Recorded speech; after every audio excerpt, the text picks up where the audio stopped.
Shri Swami Samarth Priya's life आहे YouTube channel तुम्हा सर्वांचं मनपूर्वक स्वागत आहे। 4 ऑगस्ट 2024 या दिवशी आलेले आहे दीप अमावस्या। दीप अमावस्या म्हणजेच या अमावस्याला आषाढ अमावस्या, दिव्यांची अमावस्या, त्याचबरोबर गथरी अमावस्या किंवा अपशब्द आहे की गटारी अमावस्या, अशा विविध नावांनी या अमावस्याला आहे ते ओळखलं जातं। तर या अमावस्याला आपल्या घरामध्ये जेवढी काही नकारात्मकता आहे, जेवढं काही वाईट आहे ते आपल्याला या दिवशी आपल्याला आहे ते काढायचं आहे।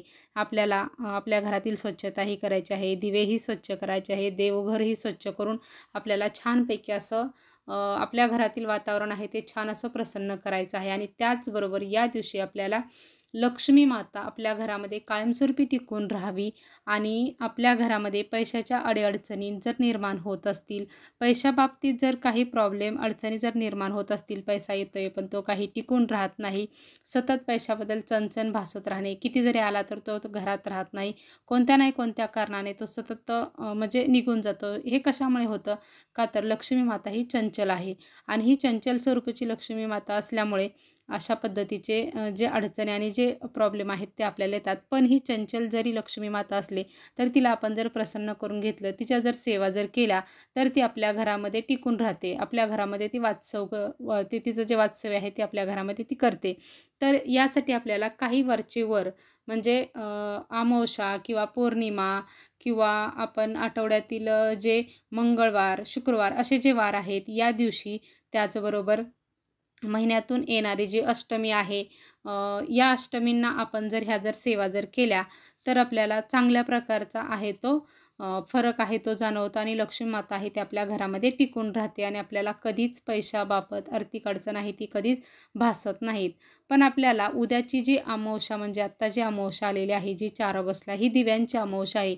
दिवे हे प्रज्वलित सर्वांना प्रकाश देतात, सर्वांचं जीवन आहे ते प्रकाशमय करतात। तर आपण या अमावस्या दिवशी या लक्ष्मी मातेला आपल्या घरामध्ये आणायचं आहे आणि ह्या दिव्यांनाही आपल्याला आपल्या घरामध्ये लक्ष्मी माता ही टिकून राहावी आणि लक्ष्मी माता ज्याप्रमाणे हे दिवे आहेत ते प्रकाशमय करून आपल्या जीवनामधील अंधकार आहेत ते दूर करतात, तसंच लक्ष्मी मातेने आपल्या घरामध्ये कायमस्वरूपी टिकून राहून आपल्या जीवनामधील जो आनंद उत्साह आहे तो चांगल्या प्रकारे निर्माण करावा आणि ती कायमस्वरूपी आपल्यामध्ये घरात टिकून राहावी असे आपल्याला त्या दिव्यांना आहे ती प्रार्थनाही करायची आहे। आणि आपल्याला खास असे उपायही या दिवशी करायचे आहेत। या बाकीच्या सेवा आपण म्हणजे दिव्यांची पूजा, पितरांची पूजा, आपल्या मुलांचं औक्षण करणं, ह्या ज्या सर्व सेवा किंवा हे जे उपाय आहेत ते आपण अगोदरच्या सर्व व्हिडिओमध्ये पाहिलेले आहेत। या व्हिडिओमध्ये आता आपण लक्ष्मी प्राप्तीसाठी जे काय उपाय करायचे आहेत ती माहिती पाहणार आहोत, त्यासाठी हा व्हिडिओ स्किप न करता संपूर्णपणे पहा। तर लक्ष्मी प्राप्तीसाठी आपल्याला जे उपाय करायचे आहेत त्यासाठी आपल्याला थोडंफार साहित्य आहे ते लागणार आहे। तर आपण 2 उपाय आहेत ते मी तुम्हाला आता सांगणार आहे। तर या दोन्हीपैकी तुम्हाला जो कोणता उपाय किंवा दोन्हीही उपाय केले तर दोन्ही अतिशय प्रभावी उपाय आहेत, तर ते तुम्ही पाहू शकता। हे उपाय जे आहेत हे ज्योतिषशास्त्र आधारित उपाय आहेत, अतिशय प्रभावशाली उपाय आहेत। हे उपाय जरूर करून पहा, तुम्हाला नक्कीच फरक पडेल, हा म्हणजे नक्कीच फरक जाणवेल। तर आपल्याला काय उपाय करायचा आहे, प्रथम आपल्याला काय करायचं आहे, यासाठी आपण जी म्हणजे दिव्यांची जी पूजा केलेली आहे त्याच ठिकाणी आपल्याला ही जी पूजा आहे ती आपल्याला करायची आहे। त्याच ठिकाणी एक पाट मांडून किंवा चौरंग मांडून तिथंच आपल्याला ही पूजा आहे ती करायची आहे, किंवा त्याच पाटावरती जर जागा असेल तर तिथंच आपल्याला ही जी उपाय आहे तो आपल्याला करायचा आहे। तर यासाठी आपल्याला थोडंफार काय आहे ते साहित्यही लागणार आहे। तर ते साहित्य आहे म्हणजे आपल्याला लाल कापड असेल तर ते घ्यायचं आहे, त्याचबरोबर कुंकू आपल्याला घ्यायचं आहे। कुंकू म्हणजे थोडंसं ओलसर करून त्याचा गंध आहे तो तयार करून घ्यायचा आहे। चांदीची तार जर आपल्याला मिळाली तर खूपच छान होईल, नाही जर मिळाली तर आपण तुळशीची जी काडी आहे ती आपल्याला घ्यायची आहे। पण ही तुळशीची काडी आपल्याला अमावस्या दिवशी आपण तुळशीची काढायची नाही, आदल्या दिवशीच आपण काढून ठेवायची आहे ही। त्याचबरोबर भोजपत्र म्हणजे पूर्वीच्या काळी लिखाणासाठी हे जे भोजपत्र आहे ते वापरलं जायचं।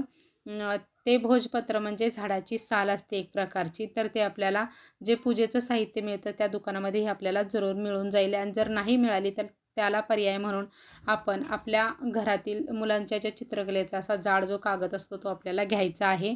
त्याचबरोबर आपल्याला मंत्रजप करण्यासाठी कमळगट्ट्याची माळ किंवा स्फटिकाची माळ किंवा तुळशीची माळ यापैकी कोणतीही माळ असेल तरी आपल्याला चालेल. हे आपल्याला एका उपायासाठी लागणार आहे. आणि दुसऱ्या उपायासाठी आपल्याला गुलाबाच्या पाकळ्या आहेत त्या आपल्याला घ्यायच्या आहेत. म्हणजे आपल्याला 108 तरी गुलाबाच्या पाकळ्या असाव्यात. अशा प्रकारे आपण हे जे सर्व साहित्य आहे ते आपण घ्यायचं आहे. तर ही सर्व जी सेवा आहे ती आपण कशा पद्धतीने करायची आहे, तर आता आपण त्या माहितीसाठी सुरुवात करूया.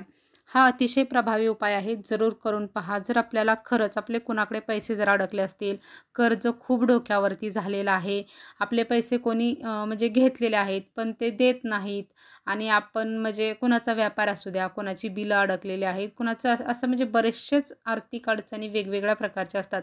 तर त्यासाठी अतिशय प्रभावी हे उपाय आहेत. हे आपण दिवाळीमध्ये लक्ष्मीपूजनालाही हा उपाय केला जातो आणि आत्ता ह्या दीप अमावस्यालाही हा उपाय केला जातो. कारण यावेळेस आपण दीप आहेत ते प्रज्वलित करतो. दिवाळीमध्येही आपण दीप प्रज्वलित करतो आणि त्यावेळेसही असा जो उपाय आहे तो केला जातो. आणि तोही आत्ताही आपण दीप अमावस्या आहे म्हणून आपण दीप प्रज्वलित करतो. खूप प्रकाशमय सर्व आपल्या घरामध्ये करतो.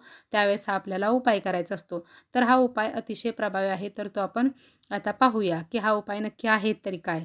तर आपण काय करायचं आहे, एक लाल कापड आहे ते आपल्या पाटावरती अंतरायचं आहे. त्यावरती आपण भोजपत्र असेल तर ते ठेवायचं आहे, नसेल तर तो वहीचा जो कागद घेतलेला आहे तो आपल्याला ठेवायचा आहे.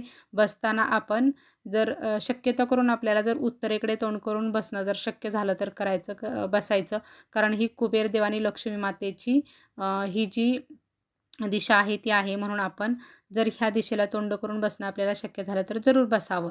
तर तो जो कागद आहे त्या कागदावरती आपल्याला हळदी कुंकू थोडंसं टाकायचं आहे, अक्षदा फूल आहे ते आपल्याला टाकायचं आहे आणि नमस्कारही आपल्याला करायचा आहे.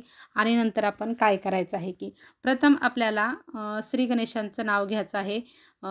ओम गणगणपते नमः 11 वेळा मंत्र म्हणायचा आहे. त्यानंतर आपले श्री स्वामी समर्थ महाराज त्यांचा आपल्याला 11 वेळा हा जो मंत्र आहे तो आपल्याला म्हणायचा आहे. आपल्या गुरूंचा हा मंत्र आहे तो म्हणायचा आहे. यानंतर आपल्याला श्रीम श्रीम म्हणजे जो श्रीम हा जो मंत्र आहे तो आपल्याला 1008 वेळा हा जो आहे तो मंत्र म्हणायचा आहे. हा मंत्र म्हणताना आपण आपल्याला वाटीमध्ये एका साईडला जो कुंकवाचा जो गंध तयार केलेला आहे तो घ्यायचा आहे. आणि त्यामध्ये चांदीची आपल्याकडे जी तार सांगितली ती जर मिळाली तर ठीक आहे, नाही तर तुळशीची काडी आहे ती घ्यायची आहे. ती उजव्या हातामध्ये धरायची आहे आणि ती त्यामध्ये आपल्याला त्या गंधामध्ये आहे ते आपल्याला बुडवायचे आहे. आणि नंतर आपण त्या कागदावरती किंवा भोजपत्रावरती एकदा श्रीम म्हटलं की एक टिपका आहे तो म्हणजे एक बिंदू आहे तो आपल्याला द्यायचा आहे. अशा पद्धतीने आपण 1008 वेळा असे आपले संपूर्ण बिंदू देईपर्यंत श्रीम म्हणायचं आणि बिंदू द्यायचा, श्रीम म्हणायचं आणि बिंदू द्यायचा, असं आपल्याला करायचं आहे. आणि यानंतर आपल्याला हे जे आपण जे 1008 ज्यावेळेस आपलं संपूर्ण बिंदू तयार होतील त्यानंतर आपण तो जो कागद आहे तो आपण त्या कागदाला आपण नैवेद्य आहे तो दाखवायचा आहे, खडीसाखरेचा नैवेद्य दाखवायचा आहे. यानंतर आपल्याला आरती आहे ती करायची आहे. आरती पण आपण सर्व म्हणजे करून घ्यायची आहे. घरातील सर्वांनी आरती घ्यायची आहे. त्याबरोबर प्रसादही सर्वांनी घ्यायचा आहे. लक्ष्मी मातेला घरात आपल्या कायमस्वरूपी टिकून राहण्यासाठी प्रार्थना आहे ती करायची आहे. आणि ते नंतर आपण काय करायचं आहे की ते जे बिंदू आहेत ते ओलसर असणार आहेत ते जरा सुकून द्यायचं. एक आपल्याला तासभर आहे तो तसाच आपल्याला जो कागद आहे तो तिथंच ठेवायचा आहे. आणि 1 तास ठेवल्यानंतर आपण तो जो कागद आहे तो त्याची घडी घालायची आहे आणि त्या लाल कपड्यामध्ये बांधायचा आहे आणि आपण आपल्या तिजोरीमध्ये तो ठेवून द्यायचा आहे. आणि अशा पद्धतीने आपल्याला हा जो उपाय आहे तो करायचा आहे. हा अतिशय प्रभावी उपाय आहे. ही सेवा आपण प्रदोष काळामध्ये करायची आहे. म्हणजे आपल्या दिव्यांची ही पूजा ही सर्व काही करून झाल्यानंतर आपल्याला ही जी पूजा आहे ती आपल्याला करायची आहे. संध्याकाळी आपण 8-9 वाजेपर्यंत जरी सेवा आहे ती तरी केली तरीही चालू शकते. यानंतर जो दुसरा उपाय आहे तो आपल्याला करायचा आहे. दुसरा उपाय म्हणजे हा ज्यांना करायचा नाही त्यांनी तो दुसरा केला तरी चालू शकतो किंवा हे दोन्हीही तुम्ही केले तरीही चालू शकतात. दुसरा म्हणजे आपल्याला गुलाबाच्या पाकळींचा जो गुलाबाच्या पाकळीचा जो आहे तर आपण काय करायचं आहे की 11 वेळा आपल्याला लक्ष्मी गायत्री मंत्र आहे तो म्हणायचा आहे. त्याचबरोबर विष्णू गायत्री मंत्र आहे तोही आपल्याला 11 वेळा म्हणायचा आहे. यानंतर आपल्याला जो कुबेरांचा जो मंत्र आहे तोही आपल्याला 11 वेळा म्हणायचा आहे. कुबेरांचा मंत्र आहे तो मी तुम्हाला नक्की स्क्रीनवरती देईन. आणि आत्ताही सांगते, ओम यक्षाय कुबेराय वैश्रवणाय धनधान्य धीपताये धनधान्य समृद्धी मे देही दापये स्वाहा. हा जो मंत्र आहे तो मी तुम्हाला स्क्रीनवरतीही देईन. लक्ष्मी मंत्र हा आहे की ओम महालक्ष्मीच विद्महे विष्णुपत्नीच धीमहि तन्नो लक्ष्मी प्रचोदयात. विष्णू गायत्री मंत्र ओम नारायणाय विद्महे वासुदेवाय धीमहि तन्नो विष्णू प्रचोदयात. हे जे मंत्र आहेत ते आपल्याला 11 वेळा म्हणायचे आहेत. आणि यानंतर आपण किंवा आपण लक्ष्मीचा दुसराही एक मंत्र आहे तो म्हणू शकतो. ओम श्रीम ह्रीम श्रीम महालक्ष्मी नमः. हाही आपण म्हणू शकतो.